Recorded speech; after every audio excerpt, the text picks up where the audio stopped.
You know, it's always nice to know that you can worship the Lord when everything messes up and you break a string and, things go. And I couldn't hear the guitar in the monitor. Could you hear it out there? Okay, that's good. All right. Well, this morning I want to start a new series, and really it started with this scripture that I was reading, and there's a conversation in Mark chapter 9. It's a conversation in Mark chapter 9, and it's between Jesus and a dad. And this father needs a miracle in his son's life. His son is possessed by a demon. And it goes through and it talks about the son is throwing himself in fire and is hurting himself. There's all this bad things are going, and the dad has tried everything, and you can tell that this father is on his last resort. He's tried everything. He just needs a miracle. And as I read this passage right here, I read this, and I don't know if you can relate, but I can relate. There's so many times in my life where I'm just like, God, I just need a miracle to happen. I just need something. And so this father comes to Jesus, and he's talking to Jesus, and he's just. Well, this is what he says. Mark chapter 9, verse 22 through 24. And this is just. We're not going to stay here for long. But the dad is talking to Jesus. He's coming to Jesus. He's desperate. He's in desperation. He says, the Spirit often throws him into the fire, into water, trying to kill him. Okay, so he's saying, listen, it's bad. This is really bad. He says, Jesus, have mercy on us and help us if you can. You ever said that? You ever had that moment where you're like, God, just help me? I know, but God, just help me if you can do something. Jesus replies this way. He says, what do you mean if I can? What do you mean if I can? Jesus is God in flesh. Jesus is doing all these miracles. This father is watching it and realizing it and seeing everything. And that's why this father comes to Jesus and says, please do something if you can. Jesus says, wait, if I can. Jesus asked, anything is possible if a person believes. He's like, I can. Do you believe that? Just, I can do miracles. Do you believe that? And the father instantly cried out, and I love this response. He says, I do believe, I believe that, but help me overcome my unbelief. This father says, I believe, but Jesus, just help me believe. I believe, Jesus, but help me really believe. There's this struggle that I find in faith, and so many times there's this struggle of I know it. I believe it. I know it. I know I believe it, but do I really believe it? Has it really infiltrated my heart and my spirit and my mind and my life so much that I believe? I know God can. But this father said, I know you can, but help me believe it. The honesty of this dad is so amazing. I love it. I love the honesty of this dad. Where he just says, God, I believe, but apparently I don't believe enough. Help me with my unbelief. Help me really, really believe.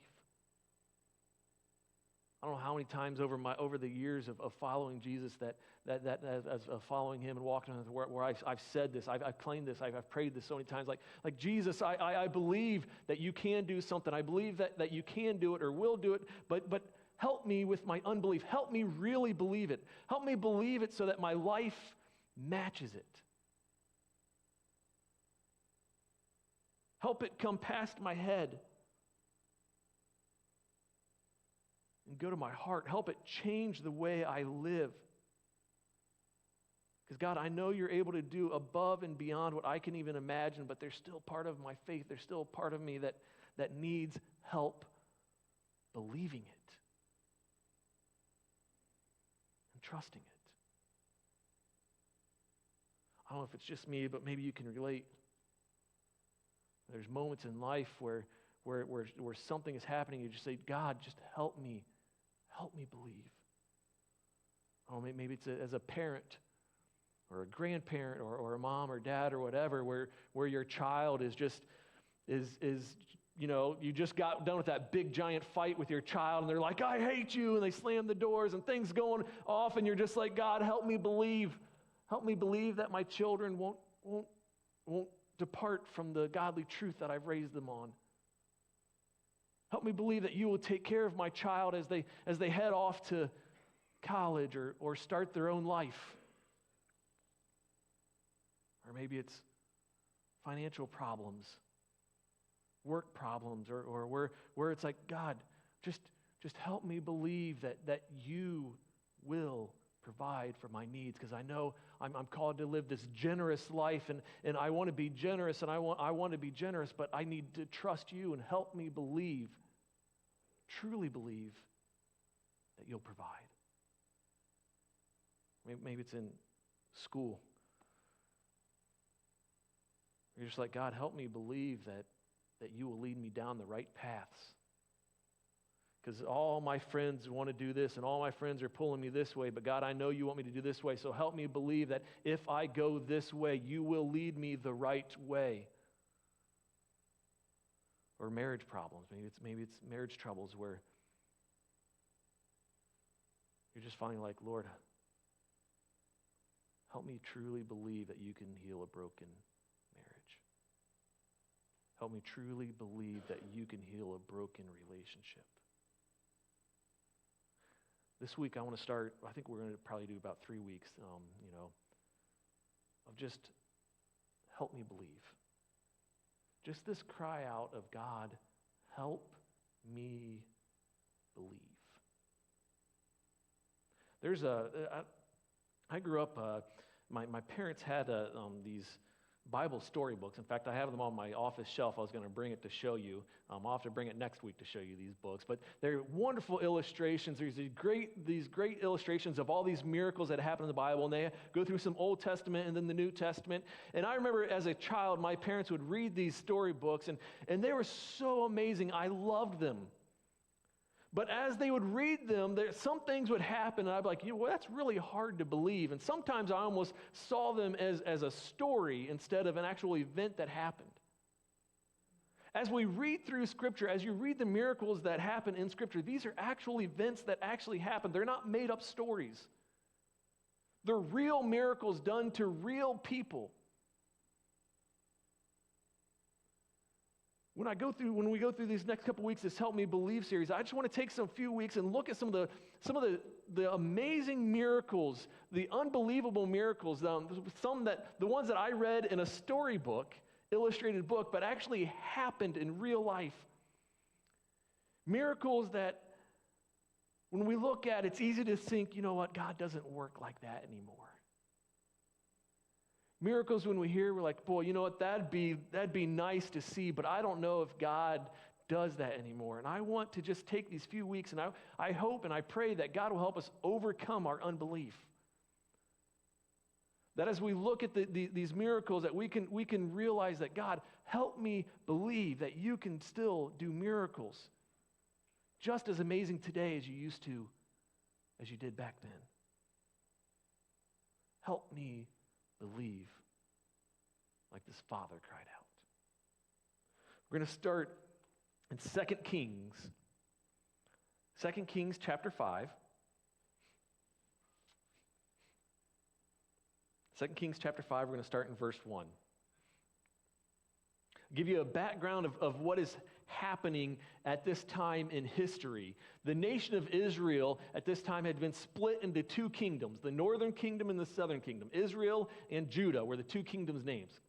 So they both had two different kings. They were both going during some hard times and good times. The nations, what would happen at this time, the nations would have a good king, and they would turn back to God, and they would start following God, and then all of a sudden they'd have a bad king, and then they would turn away from God, and then more bad kings and more bad kings. And this is the time of Israel, the history of Israel, where they just kept having these bad kings over and over again. And as they had bad kings, there would be nations that would come in, and they would attack the nation of Israel, the nation of Judah. The king of Israel at this time was named Joram, and the king of Judah was named Jehoshaphat. There was a prophet during these kings' times. The first prophet was Elisha. If you remember, if you know that name, Elisha came and did amazing miracles, did these great signs and wonders. And then after Elisha was another prophet named Elijah. So this is the time of Elijah, and he was doing these miracles. He was the prophet for God, and he was the one that spoke for God to the nation. The land was at war at this time. They weren't following God, so they were being conquered. And this is where we pick up. 2 Kings chapter 5. It says, now Naaman was commander of the army of the king of Aram. Aram was the nation that was attacking Israel at that time. So Aram was the bad nation. They would have seen Aram as the nation that was the bad guys. But he was a great man in the sight of his master, and highly regarded, because through him the Lord had given him victory to Aram. He was a valiant soldier, but he had leprosy. He was a valiant soldier. So here's this man known as a valiant soldier. This was a man that everyone loved. The king loved him. The people loved him. He had power. He had influence.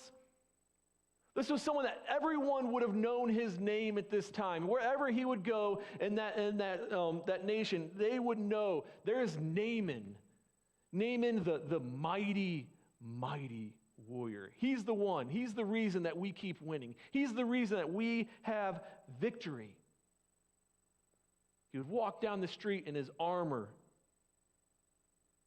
or in his soldier's clothing, and they would say, wow, there's a man. But underneath all that armor, underneath that dress up of this valiant soldier, underneath that amazing man,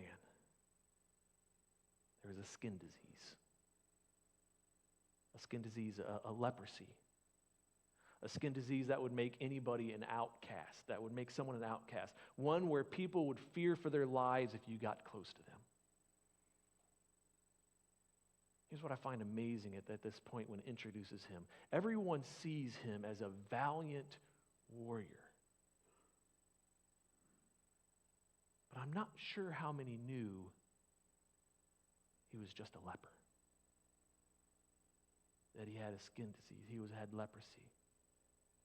It couldn't have been too many, because if everyone knew, he wouldn't have been allowed to go around. He wouldn't have been allowed to be in charge of the army. I don't know, maybe just a handful, maybe just those that were the closest to him knew.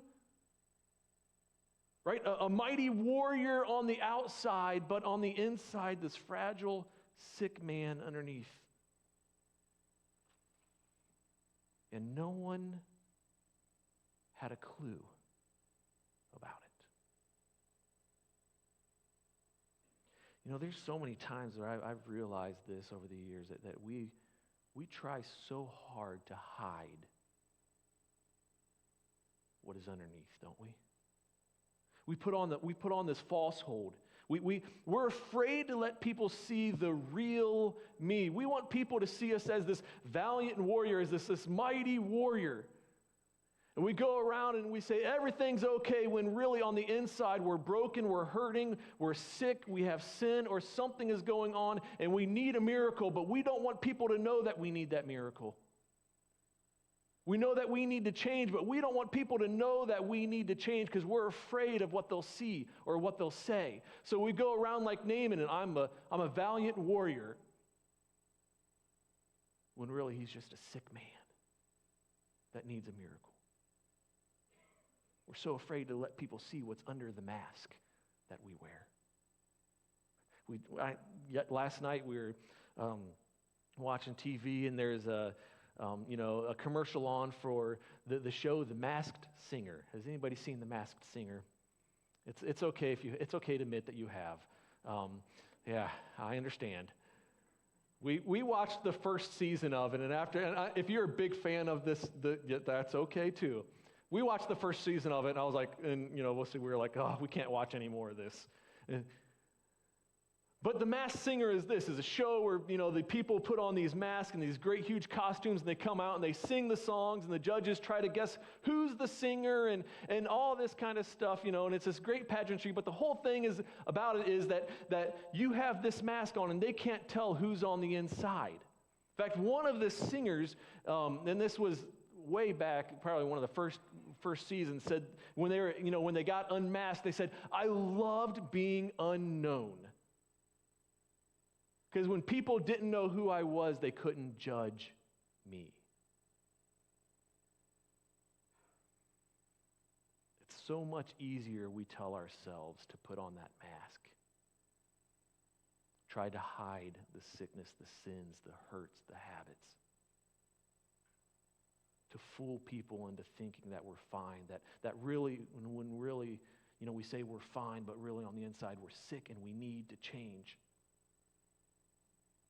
But the problem is that it would take a miracle to change. It would be impossible to heal. And so many times we just say, I can't believe that I can change. I don't know if you've ever had that moment where you look and you say, I know something needs to change. I know the situation that I'm in needs to change, or I know that there's something inside of me needs to change, or I know that I need to change. But as I look on how to do it, I don't see a possible path on how to change, so I can't change. And so we continue on the path, or in the sickness, or in the hurts that we're stuck in, and we never get out. I think one of the reasons we believe that we can't change is because many times we believe that other people can't change. It's true. If you think about people in your life and people that have hurt you, and the people that have hurt you, you know what? They're mean, and they will always be mean, and they will never change. And so we put that on other people. We say, you know what, that person is like that. They will always be like that. They will never change. And so if we think that they can't change, then we say, well, if they can't change, then I can't change. We have problems that others might not see. And we believe that I can't change.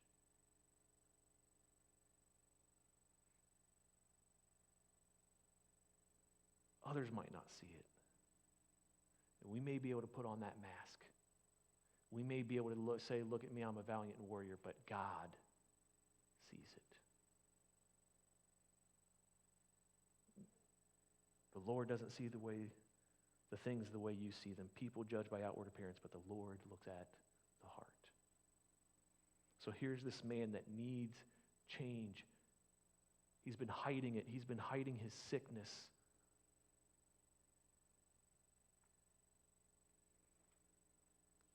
And I don't know if he believes that he can change or be healed.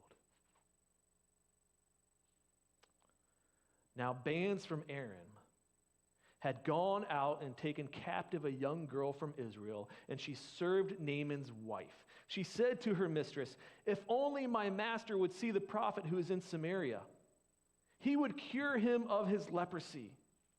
I love this part of the story right here.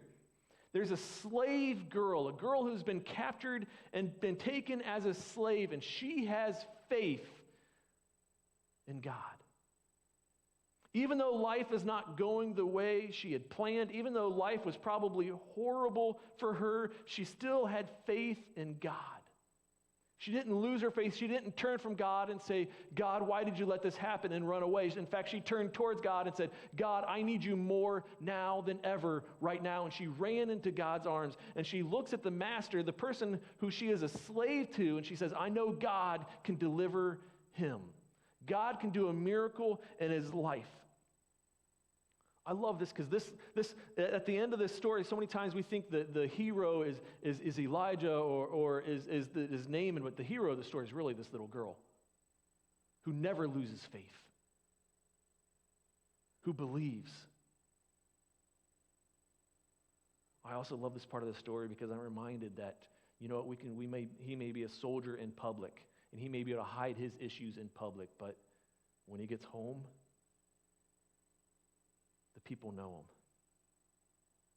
They really know who he is. How important it is to have someone in your life that really knows you, your struggles, what you need. She says, if he would just go to the prophet, if he would just go, he would be cured. So Naaman went to his master, and he told him what the girl from Israel had said. And the master, the king, says, by all means, go. I will send a letter to the king of Israel. So Naaman left, taking with him 10 talents of silver, 6,000 shekels of gold, and 10 sets of clothing. And the letter that he took to the king of Israel read, with this letter I'm sending my servant Naaman to you so that you may cure him of his leprosy. The king said, yes, you are my warrior. I'm going to pay for this healing. And he just sends all this stuff, money, clothing, everything. And he says, King, heal this man. But as soon as the king of Israel read the letter, he tore his clothes and said, am I God? Can I kill and bring back to life? What does this fellow send me, someone to be cured of leprosy? See how he's trying to pick a quarrel with me? The king says, I can't heal this man. I can't do a miracle. Only God can do a miracle. What does this king think I am? Because only God can do this.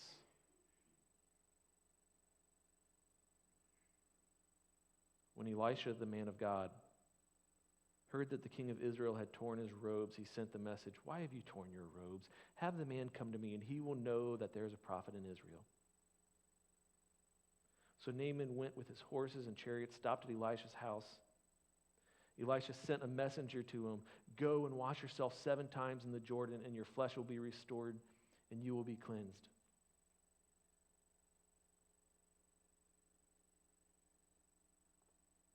But Naaman went away angry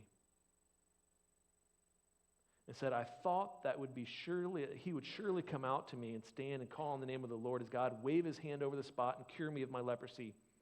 Are not the Abana and Parfa, the rivers of Damascus, better than any of the waters in Israel? Couldn't I wash in them and be cleansed? So he turned away off in a rage. This part of the event, I think, right here is so key.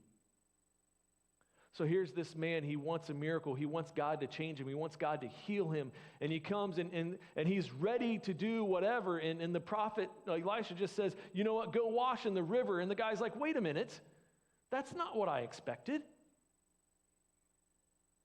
That's not what I wanted. That's not what I expected. And so he turns around and he says, I can't believe it. And he gets mad and he walks away. Because God didn't do the miracle the way he wanted God to do the miracle. I believe a lot of us want God to do miracles in our lives.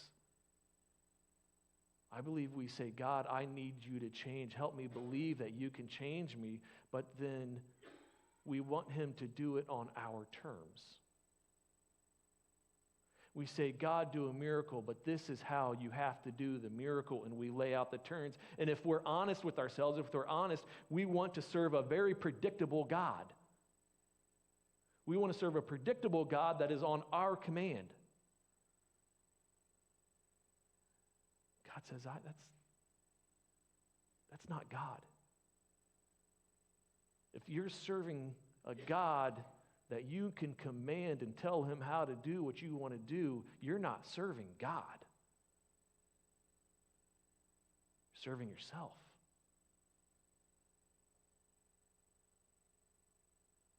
don't raise your hand, but have you ever been mad at God before because he didn't do what you expected?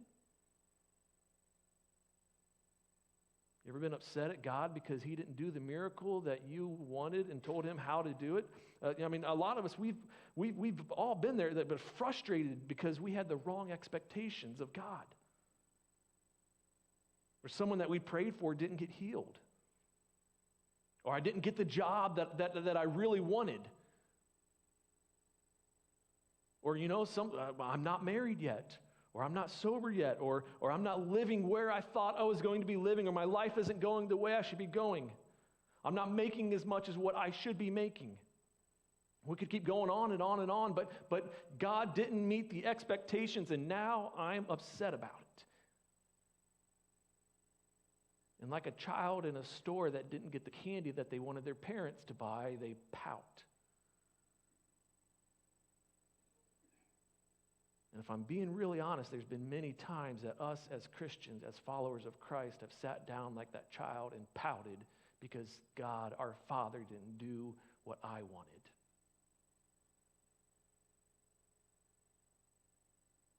This man wanted God to heal him and change him, and God didn't do it the way he wanted, so he pouts and he turns and walks away. You ever prayed for patience before? There's been many times in my life where I've said, God, I need patience. And boy, it would be nice if God just gave me patience, wouldn't it? Yeah. But no, instead what he does is he breaks down my car. He adds a lot of stress to my life. He adds extra bills, and then he puts every annoying person that I know in my path. Not that I'm saying there's annoying people. Don't take that away. I say, God, help me change. And so what does he do? He changes everything in my life, and it looks around, I feel like everything's going wrong. He doesn't change me the way I want him to change me. God is changing us. God is changing you. He just does it differently than you expect. I think when we say, God, help me believe that you can change me, help me really believe that you can change me, that we need to actually just learn to rely on him as he does the miracle. Because God still does miracles. God will still do miracles in your life. We just need to stop putting limits on how he can do it. We just need to stop telling God when and where I want the miracle. We need to believe that he will work the miracle. He will change us. He will take care of that thing that we're hiding under our armor. He will heal us when we allow him to do it his way. When we step back and say, God, help me believe. I believe that you can change me, but help me believe that you can change me. God loves to answer our prayers in unexpected ways. He loves to answer our prayers in unexpected time. He loves to do the unbelievable and the unexplainable ways. So maybe he's just working on you right now. Maybe the reason he hasn't taken away whatever is a problem. Maybe the reason you haven't seen that miracle yet is because he's working on you. He's doing it his way because his plans are so much greater than ours. He's teaching you something that you didn't even realize that you needed to learn. Maybe his plans are so much bigger than my expectations. What if we asked God, said, God, help me believe that you can change me, and stopped pouting because he's not doing it my way? It's a good thing Naaman had some honest people in his life. Naaman turns around and he goes off in a rage. He's stomping, he's mad, he's upset. He's like, oh, I could rinse in any river. How dare he say that? He goes off, but Naaman's servants went to him and said, My father, if the prophet had told you to do something great, would you have not done it? Like Naaman, if he would have said, go conquer a nation, or go give all your money, if there would have been something big and grandiose, wouldn't you have done it? Of course he would have. Well, then how much more then when he tells you just wash and be cleansed? So why not just obey? So he went down and dipped himself in the Jordan 7 times. Now, the storybook that my parents would read to me would build this part up. I loved it. I loved the pictures because I could hear it. When I read this, I hear it. My dad saying, and he dipped Naaman once, and he came up and he looked at his skin, and it was still there. So then Naaman dipped a second time. He went under and he came back up and he looked at his skin and it was still there. So a third time he goes under and he comes back up. And the third time, guess what? It was still there. And it builds and builds because nothing was happening every time he dipped 1, 2, 3, 4, 5, 6 times, and it was still there. I wonder if at that 6th time he was so frustrated and hopeless, he was like, at least take a spot off every time. At least a little bit of healing every time I go under.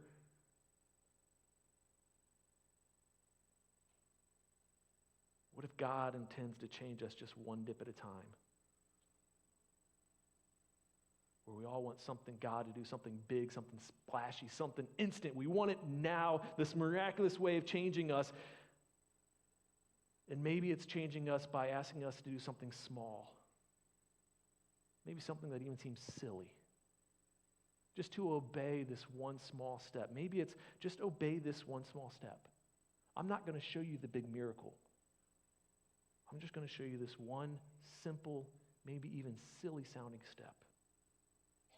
What if the whole time while we've been waiting on God to miraculously change us, God has been waiting on us to just obey?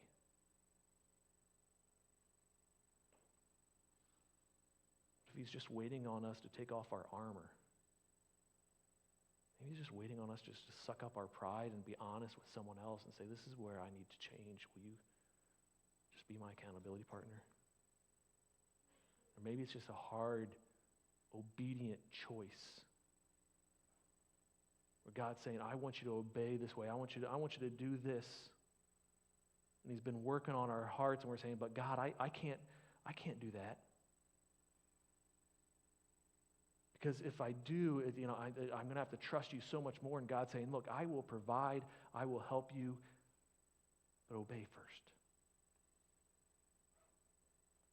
Dipped himself in the Jordan 7 times, and as the man of God had told him, and his flesh was restored and became clean like that of a young boy. The miracle happened. God changed Naaman. I'm going to ask our worship team to come forward.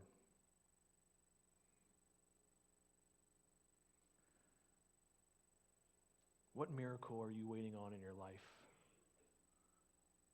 What change needs to happen in your life where you say, God, right now I'm putting on this mask, I'm putting on this armor, but there's a sickness, there's a hurt, there's something inside that needs to change, that needs a healing, that needs a miracle. And God, I believe you can do miracles, but God, help me believe that I can change. Help me believe, God, that you can change me. Whatever it is this morning, give it to God and say, God, help me believe you can change me.